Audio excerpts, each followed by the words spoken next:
Assalamualaikum warahmatullahi wabarakatuh. Alhamdulillah, assalatu wassalamu ala rasulillah Sayyidina Muhammadin wa ala alihi wa ashabihi wa mawala. Amma ba'du, faya ayuhal hadirun, ittaqullaha la'allakum tuflihun. Pada kesempatan ini, marilah kita bahas tentang cerai karena dihar dan hikmahnya. Menurut bahasa Arab, kata dihar terambil dari kata dohrun yang bermakna punggung. Dalam kaitannya dengan hubungan suami istri, dihar adalah ucapan suami kepada istrinya yang berisi menyerupakan punggung istri dengan punggung ibu suami. Seperti ucapan suami kepada istrinya, "Engkau bagiku adalah seperti punggung ibuku." Ucapan dihar di masa jahiliyah dipergunakan suami yang bermaksud mengharamkan menyetubuhi istri dan berakibat menjadi haramnya istri itu bagi suami dan laki-laki selainnya untuk selama-lamanya. Syariat Islam datang untuk memperbaiki masyarakat, mendidiknya dan mensterilkannya menuju kemaslahatan hidup. Hukum Islam menjadikan ucapan dihar itu berakibat hukum yang bersifat duniawi dan ukhrawi. Akibat hukum dihar yang bersifat duniawi ialah menjadi haramnya suami menggauli istrinya yang didihar sampai suami melaksanakan kifarat dihar sebagai pendidikan agar tidak mengulang perkataan dan sikapnya yang buruk itu. Sedangkan yang bersifat ukhrawi ialah bahwa dihar itu perbuatan dosa. Orang yang mengucapkan dihar itu termasuk berbuat dosa, dan untuk membersihkannya wajib bertaubat dan memohon ampunan kepada Allah. Sebagai dasar hukum adanya pengaturan dihar ialah firman Allah surah Al-Mujadalah ayat 2-4 dan surat Al-Ahzab ayat 4. Firman Allah dalam surah Al-Mujadalah ayat 2-4, "Alladzina yudhahiruna minkum min nisaihim ma hunna ummahatihim in ummahatuhum illallai waladnahum wa innahum layakuluna mungkaron minal qawli wa zuron wa innallaha la'afuwun ghafur." Orang-orang yang mendihar di antara kamu terhadap istrinya, itu perbuatan mereka itu tidak benar, karena tiadalah mereka itu ibu-ibu mereka. Ibu-ibu mereka tiada lain hanyalah wanita yang melahirkan mereka, dan sesungguhnya mereka sungguh-sungguh mengucapkan suatu perbuatan yang mungkar dan dusta, dan sesungguhnya Allah Maha Pemaaf lagi Maha Pengampun. Walladzina yudhahiruna min nisaihim uduna lima qalu fatahriru raqabatim min qabli ayyatamassa dzalikum tu'aduna bih wallahu bima ta'maluna khabir. Faman lam yajid fasyamu syahraini mutatabi'aini min qabli ayyatamassa faman lam yastati' fa it'amu sittina miskina dzalika litu'minu billahi wa rasulihi wa tilka hududullah walil kafirina azabun alim. Orang-orang yang mendihar istri mereka, kemudian mereka hendak menarik kembali apa yang mereka ucapkan, maka wajib atasnya memerdekakan seorang budak sebelum kedua suami istri itu bercampur. Demikianlah yang diajarkan kepadamu, dan Allah Maha mengetahui apa yang kamu kerjakan. Barang siapa yang tidak mendapatkan budak, maka wajib atasnya berpuasa 2 bulan berturut-turut sebelum keduanya bercampur. Maka siapa yang tidak kuasa atau wajib atasnya memberi makan 60 orang miskin.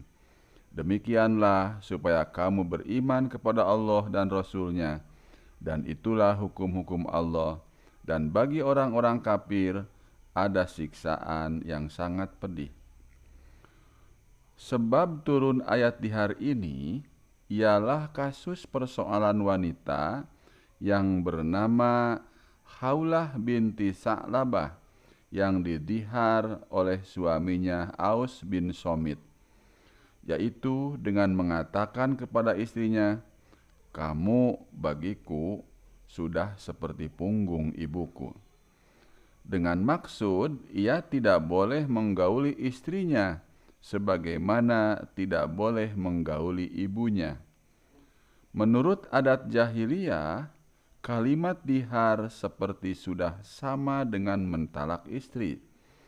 Kemudian Khawlah mengadukan halnya kepada Rasulullah Shallallahu Alaihi Wasallam, dan beliau menjawab bahwa dalam hal ini belum ada keputusan Allah. Pada riwayat lain, beliau mengatakan, "Engkau telah diharamkan bersetubuh dengannya." Lalu Khawlah berkata, "Suamiku belum menyebut kata-kata talak." Berulang kali Khawlah mendesak kepada Rasulullah Shallallahu Alaihi Wasallam supaya menetapkan suatu keputusan dalam hal ini, sehingga kemudian turunlah ayat 1 Al-Maidah dan ayat-ayat berikutnya. Firman Allah dalam surah Al-Ahzab ayat 4 menyatakan, "Ma ja'alallahu lirajulin min qalbayni fi jawfihi wa ma ja'ala azwajakumul la'i tudahiruna minhunna ummahatikum wa ma ja'ala adiyaakum abnaakum dzalikum qaulukum biafwahikum wallahu yaqulul haqq wa huwa yahdis sabil." Allah sekali-kali tidak menjadikan bagi seorang 2 buah hati dalam rongganya. Dia tidak menjadikan istri-istri yang kamu dihar itu sebagai ibumu, dan dia tidak menjadikan anak-anak angkatmu sebagai anak-anak kandungmu. Yang demikian itu hanyalah perkataanmu di mulut saja. Dan Allah mengatakan yang sebenarnya, dan Dia menunjukkan jalan yang benar. Menurut istilah hukum Islam, dihar dapat dirumuskan dengan ucapan kasar yang dilontarkan oleh suami kepada istrinya dengan menyerupakan istri itu dengan ibu atau mahram suami, sehingga dengan ucapan itu dimaksudkan untuk mengharamkan istri bagi suaminya. Apabila suami menyatakan dihar terhadap istrinya, maka berlakulah ketentuan sebagai berikut. Pertama, bila suami menyesali ucapannya dan berpendapat bahwa hidup kembali dengan istrinya itu akan mendatangkan manfaat serta akan terbina hubungan yang normal dan baik, maka hendaknya suami mencabut kembali diharnya itu, seraya mengembalikan istrinya ke pangkuannya, saling memaafkan atas apa yang telah terjadi, saling berjanji akan perbaiki hubungan selanjutnya. Dalam pada itu, sebelum suami menggauli kembali kepada istrinya, maka diwajibkan membayar kafarah dihar, berupa memerdekakan seorang budak sahaya yang beriman. Kalau suami tidak kuasa mewujudkannya atau tidak menemukannya, maka dilakukan dengan berpuasa 2 bulan berturut-turut, yaitu 60 hari, tanpa diselingi berbuka 1 hari pun, dalam 60 hari itu. Kalau suami ternyata tidak mampu berpuasa berturut-turut, maka dapat diganti dengan memberi makan secukupnya kepada 60 orang miskin. Kedua, bila suami berpendapat bahwa memperbaiki hubungan suami istri itu tidak akan memungkinkan dan menurut pertimbangannya bahwa bercerai itulah jalan yang paling baik, maka hendaklah suami menjatuhkan talak kepada istrinya, agar dengan demikian tidak menyiksa istrinya lebih lama lagi. Kedudukan perceraian dalam kasus dihar adalah termasuk ba'in. Artinya bekas suami tidak berhak merujuk kembali bekas istrinya. Dia hanya dapat kembali menjadi suami istri dengan akad perkawinan yang baru. Ketiga, bila setelah suami mendihar merasa tidak aman dari perbuatan suaminya, hendaklah istri mengadukan halnya kepada hakim. Lalu hakim memisah tempat suami dengan istrinya sementara, menunggu penyelesaian kasus dihar ini. Sedangkan jika istri merasa aman dari tindakan suami terhadapnya dan terjamin suami mematuhi hukum-hukum Allah, maka tidak ada halangan istri tetap serumah dengan suaminya.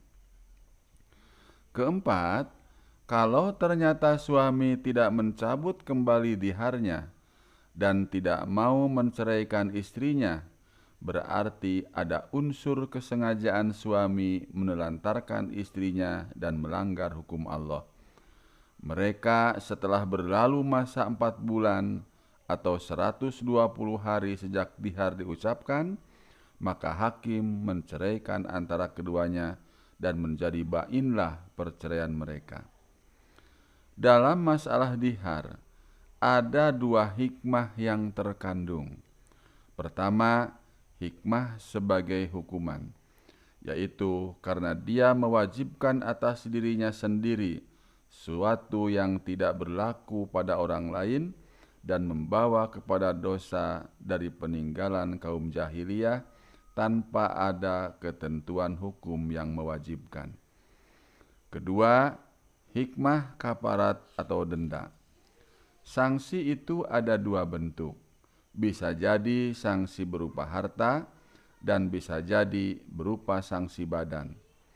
Memerdekakan budak dan memberi makan 60 orang miskin adalah sanksi harta yang di dalamnya mengandung kesengsaraan pada jiwa, hingga akhirnya enggan untuk mengulangi perbuatan lagi.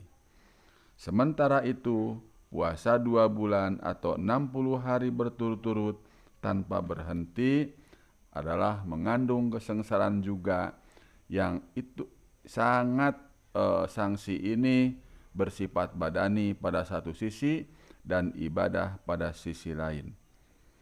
Hikmah yang dimaksud dari semua itu adalah untuk mengingatkan dan mendidik agar jangan melaksanakan dihar lagi. Di samping itu, untuk menentang kebiasaan kaum jahiliyah yang mereka itu mendihar istri-istri mereka secara terus-menerus. Islam datang dengan membawa rahmat dan kasih sayang, maka pikirkanlah betapa hikmah Allah yang maha tinggi. Demikian teman-teman mahasiswa dan para santri, bahasan kita tentang cerai karena dihar dan hikmahnya. Semoga bermanfaat. Wassalamualaikum warahmatullahi wabarakatuh.